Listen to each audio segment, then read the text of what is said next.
Halo guys, assalamualaikum warahmatullahi wabarakatuh. Kembali lagi dengan saya Sukmawati Abdul Qadir. Di sini saya berada di pasar tradisional Gamalama Bahari Berkesan 3.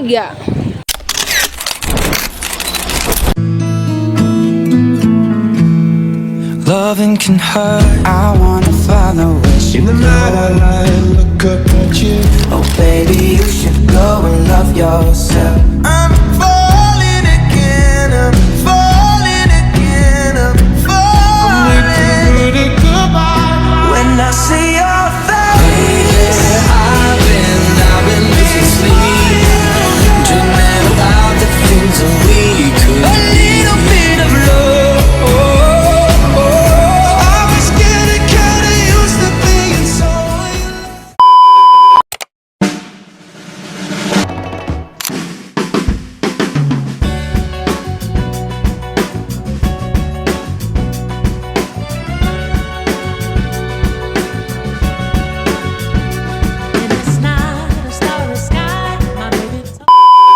Yang pertama sih nih kakak, bagaimana menjalankan usaha dalam konteks keuangan, dan yang kedua itu apakah penjual ini menjual online, dan yang ketiga bagaimana memperlakukan barang yang bagus dan bagaimana cara menjualnya.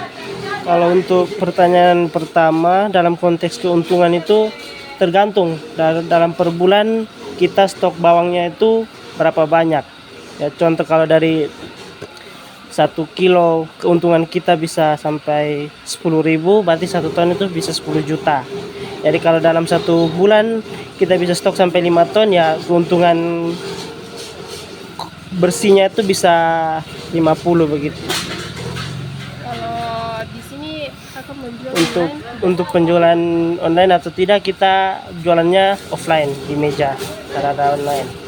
Kalau yang ketiga misalnya kayak kakak tuh barang ini Kalau untuk apa? Yang ketiga tuh kayak barang ini dia terproduksi kayak bagus, itu kayak dia cara menjualnya tuh. Kalau untuk bawang kan kita jual tergantung dengan kualitas. Iya. Kalau untuk kualitas yang bagus berarti harganya itu agak di atas begitu. Contoh kalau besar, bawangnya warnanya bagus, ukurannya gross, berarti harganya itu bisa di atas 50. Kalau ukurannya sedang, kecil begitu, harganya bisa di 40 ke bawah, 30 ke bawah. Kasih banyak ya kakak.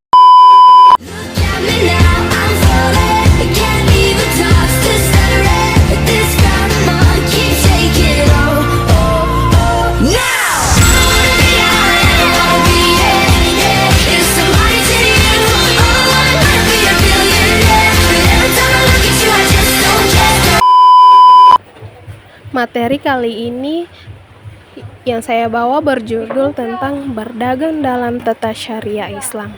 Berdagang merupakan aktivitas yang sangat dianjurkan dalam Islam karena tidak hanya menjadi sarana untuk mencari nafkah, tetapi juga menjadi jalan untuk mendekatkan diri kepada Allah Subhanahu wa Ta'ala. Dalam memperspektif tata syariah Islam, berdagang memiliki landasan hukum, prinsip, dan etika yang harus diikuti agar aktivitas perdagangan tidak hanya bermanfaat di dunia, tetapi juga memberikan keberkahan di akhirat. Berikut ini adalah penjelasan mendalam tentang berdagang sesuai tata syariah Islam. Nah, yang pertama yaitu ada dasar hukum berdagang dalam Islam. Berdagang memiliki dasar hukum yang kuat dalam Al-Quran, hadis, dan praktik yang dilakukan oleh Nabi Muhammad SAW serta para sahabat. Beberapa dalil utama tentang perdagangan adalah A. Al-Quran. Allah Subhanahu wa Ta'ala beriman dalam surah Al-Baqarah. Allah menghalalkan jual beli dan mengharamkan riba. Ayat ini menunjukkan bahwa perdagangan atau jual beli adalah aktivitas yang diperbolehkan selama tidak melibatkan unsur-unsur yang dilarang seperti riba, penipuan, dan ketidakadilan. Dalam surah An-Nisa ayat 4.29, wahai orang-orang yang beriman, janganlah kamu saling memakan harta sesamamu dan dengan jalan yang batil, kecuali dengan jalan perdagangan yang berlaku atas dasar suka sama suka di antara kamu. Ayat ini menekankan pentingnya kejujuran dan kerelaan dalam transaksi dagang. Dan yang B, ada hadis Nabi. Rasulullah Shallallahu Alaihi Wasallam bersabda, sebaik-baik pekerjaan adalah pekerjaan seseorang dengan tangannya sendiri, dan setiap jual beli yang mabur. Hadis riwayat Ahmad. Hadis ini mengindikasikan bahwa berdagang dengan cara yang benar merupakan pekerjaan yang mulia. Nabi Muhammad SAW juga bersabda, perdagangan yang jujur dan terpercaya akan bersama para nabi, orang-orang yang jujur dan orang-orang yang mati syahid di hari kiamat. Hadis riwayat Tirmidzi. Dan yang kedua, ada prinsip utama berdagang dalam syariah. Untuk memastikan aktivitas berdagang sesuai dengan tata syariah, terdapat prinsip-prinsip utama yang harus dipegang oleh seseorang pedagang muslim. A. Kehalalan barang atau jasa. Barang atau jasa yang diperdagangkan harus halal dan tidak dipertentangan dengan ajaran Islam. Contohnya, seorang muslim tidak diperbolehkan memperdagangkan barang haram seperti alkohol, narkoba, dan barang curian. B. Akad yang jelas. Dalam Islam, akad atau perjanjian menjadi fondasi utama dalam transaksi perdagangan. Akad harus jelas dan dilakukan atas dasar suka sama suka antara diminkum tanpa ada paksaan atau tipu daya. Dan C. Kejujuran dan transparansi. Pedagang muslim diwajibkan untuk bersikap jujur dalam menyampaikan kondisi barang yang dijual, seperti menyebutkan kekurangan barang jika ada. Nabi Muhammad SAW bersabda, memperingatkan, barang siapa menipu maka dia bukan bagian dari golongan kami. Hadis riwayat Muslim. Dan D. Ada larangan riba, gahar, dan maisyir. Riba, keuntungan yang diperoleh dari bunga utang piutang, dilarang dalam Islam. Dan gahar, ketidakpastian atau ketidakjelasan dalam transaksi. Contohnya, menjual barang yang tidak dimiliki atau belum jelas keberadaannya. Sedangkan maisir ada perjudian atau spekulasi yang berlebihan.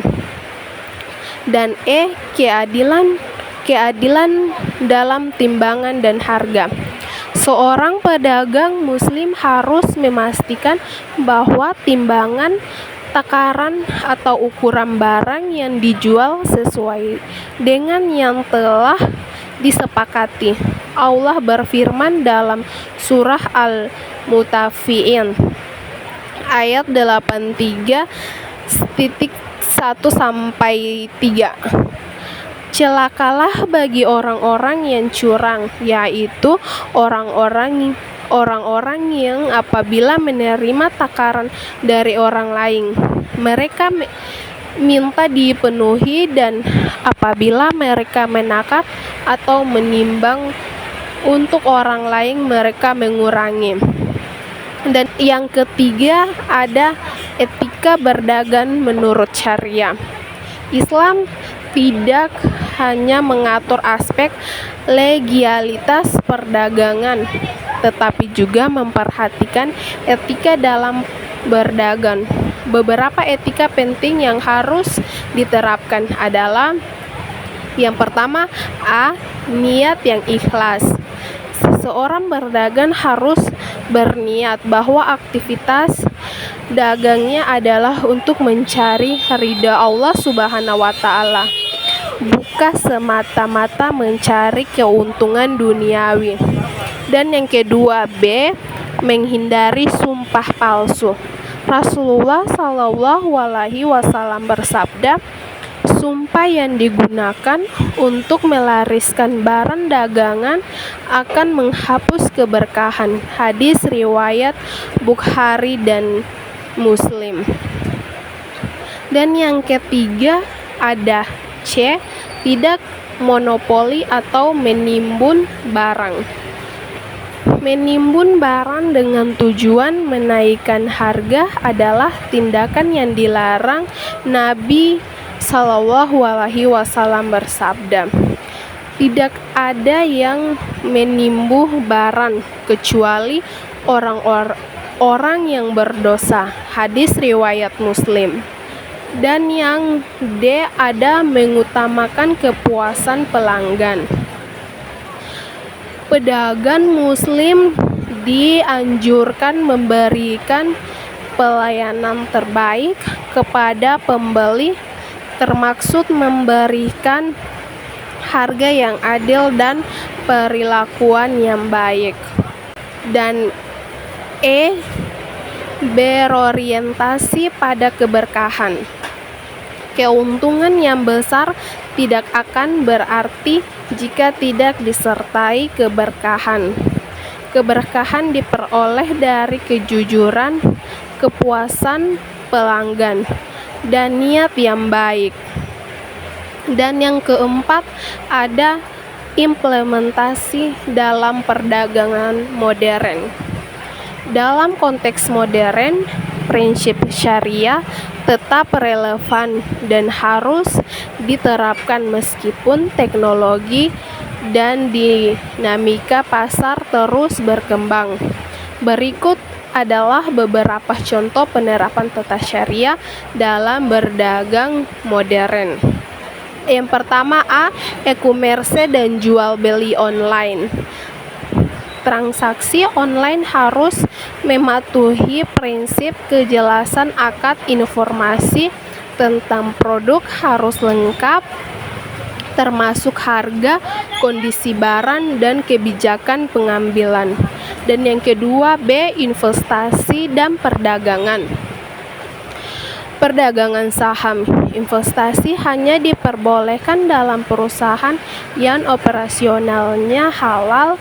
Pedagang juga harus menghindari spekulasi yang bersifat maisir.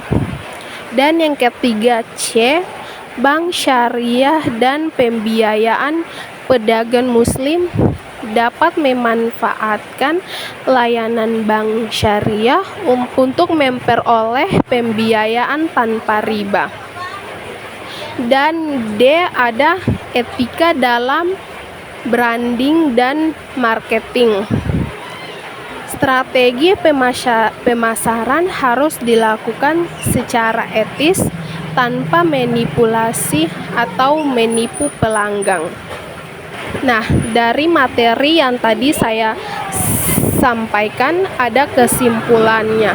Kesimpulannya adalah berdagang dalam tata syariah Islam bukan hanya tentang menghasilkan keuntungan, tetapi juga tentang menciptakan keseimbangan antara kebutuhan duniawi dan tanggung jawab ukhrawi dengan mengikuti prinsip-prinsip syariah. Seorang pedagang tidak hanya membangun bisnis yang berkelanjutan, tetapi juga mendapatkan keberkahan dan rahmat Allah Subhanahu wa taala. Sebagai seorang muslim berdagang bukan sekadar aktivitas ekonomi, tetapi juga ibadah yang dapat mendekatkan diri kepada Allah Subhanahu wa Ta'ala. Jika dilakukan dengan niat yang benar dan cara yang sesuai dengan ajaran Islam. Nah, mungkin itu saja teman-teman materi yang saya sampaikan. Wassalamualaikum warahmatullahi wabarakatuh. Jangan lupa like, komen, dan subscribe. Jangan bosan-bosan nonton video ini, oke? Bye-bye.